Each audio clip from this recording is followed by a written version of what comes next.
Pre-lacto सूखी अवधि plan. Dairy farming में लैक्टेशन के बीच की अवधि में अपनी गायों में अनचाही स्वास्थ्य समस्याओं को रोकना महत्वपूर्ण है। गाय के गर्भावस्था से पहले और बाद के सप्ताह अक्सर उसकी दीर्घकालिक स्वास्थ्य और दुग्ध उत्पादन प्रदर्शन को निर्धारित करते हैं।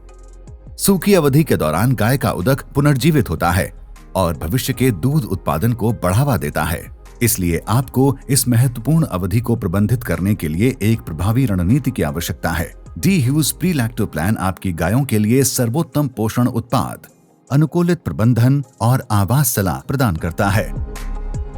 दिए गए चरणों से आप प्राप्त कर पाएंगे प्रत्येक लैक्टेशन चक्र की सुचारू स्वस्थ शुरुआत, रोग और लागत में कमी, बेहतर प्रजनन क्षमता, उच्च लाभ, बढ़ी हुई जीवन अवधि और कम पशु हटाना।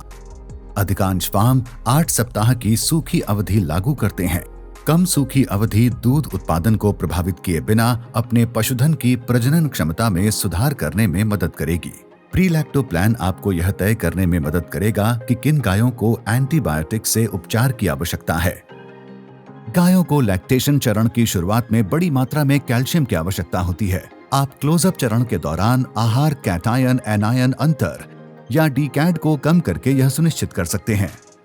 हमारी सिद्ध डीकैड रणनीति गायों को अगले लैक्टेशन में रूपांतरण को आसान बनाती है। पोषण रणनीतियां अक्सर फास्फोरस को अनदेखा कर देती हैं। सूखी अवधि के दौरान गायों के फास्फोरस सेवन को कम करने से बछड़े के जन्म के आसपास उपनैदानिक हाइपोकैल्सीमिया को रोकने में मदद मिलती है। कीटोसिस डेयरी गायों में एक गंभीर स्वास्थ्य समस्या है जो दूध उत्पादन और प्रजनन प्रदर्शन को प्रभावित कर सकती है। इसका एक मुख्य कारण है सूखी अवधि के अंत में या प्रारंभिक लैक्टेशन के दौरान तीव्र negative energy balance. D huge अपने अद्वितीय सर्वांगीण दृष्टिकोण और प्री-लैक्टो सूखी अवधि योजना के अंतर्गत इन सभी जानकारियों को एकत्र करती है और आपकी गाय के स्वास्थ्य और दीर्घकालिक प्रदर्शन का समर्थन करती है।